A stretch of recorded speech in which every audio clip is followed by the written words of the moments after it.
Saudi अरब में America की गतिविधि बहुत तेज हो गई है। यूएस वायुसेना की मौजूदगी यहां पर बढ़ गई है। प्रिंस सुल्तान एयरबेस में विमान बढ़ा दिए गए हैं। सैटेलाइट तस्वीरों से इस बात का खुलासा हुआ है, यानी कि हर एक तैयारी, चाहे वो वॉरशिप्स की तैनाती हो या फिर वायुसेना की तरफ से ज्यादा डिप्लॉयमेंट, ये संकेत है कि अमेरिका जल्द क्या कूदने वाला है। तो ये बड़ी खबर है सऊदी अरब में। और ये देखिए आप, प्रिंस सुल्तान एयरबेस सऊदी अरब का, और यहां पर फाइटर जेट आपको जो तैनात नजर आ रहे हैं, अमेरिकी विमान जो तैनात नजर आ रहे हैं, ये इस वक्त हम आपको हाईलाइट करके दिखा रहे हैं किस तरह से इन्हें तैनात ना सिर्फ किया गया बल्कि संख्या को बढ़ा दिया गया। एक और खबर आपको बता दें कि अमेरिका की तरफ से जो तीसरी वॉरशिप है उसे भी मिडिल ईस्ट की तरफ बढ़ा दिया गया, यानी कि नेवल तैयारी। और इसके अलावा जो वायुसेना की तैयारी है वो काफी कुछ बता रही है कि आखिर डोनाल्ड ट्रंप के दिमाग में चल क्या रहा है। तो दोनों तस्वीरें आप देखिए, एक तरफ जो नौसेना है अमेरिका की, वो ईरान के खिलाफ मिडिल ईस्ट में जो हालात बन रहे हैं इसको लेकर तैयारी कर रही है, और दूसरी तरफ वायुसेना की तरफ से भी फाइटर जेट्स की संख्या बढ़ा दी गई है। और चलिए अब आपको दिखाते हैं कि सऊदी अरब में अमेरिकी वायुसेना ने किन किन विमानों को पहुंचाया है।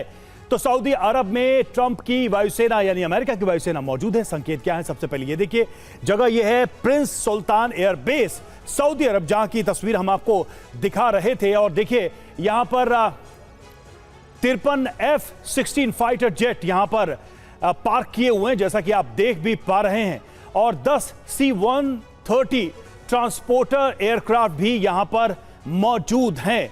19 देशों में यूएस के ऐसे बेसेस हैं जहां पर अमेरिका की मौजूदगी है। और यूएस के सैनिकों की बात करें तो 40 से 50,000 सैनिकों की तैनाती है इस वक्त। तो आप देखिए, एक मजबूत हवाई बेड़ा मौजूद है अमेरिका का इन बेसिस पे। और ये जो तस्वीर हम आपको दिखा रहे हैं सऊदी की, यहां पर जैसा हमने बताया कि एक दो नहीं 53 F-16 फाइटर जेट यहां पर मौजूद है। रिफ्यूलिंग के लिए भी यहां पर देखिए ट्रांसपोर्ट एयरक्राफ्ट मौजूद है, ताकि इनको रिफ्यूल करके यहां से वो अपने मिशन के लिए रवाना हो सके। बड़ी तैयारी है अमेरिका की। सवाल यही है कि क्या काउंटडाउन शुरू हो चुका है अमेरिका के द्वारा ईरान पर बड़े हमले का?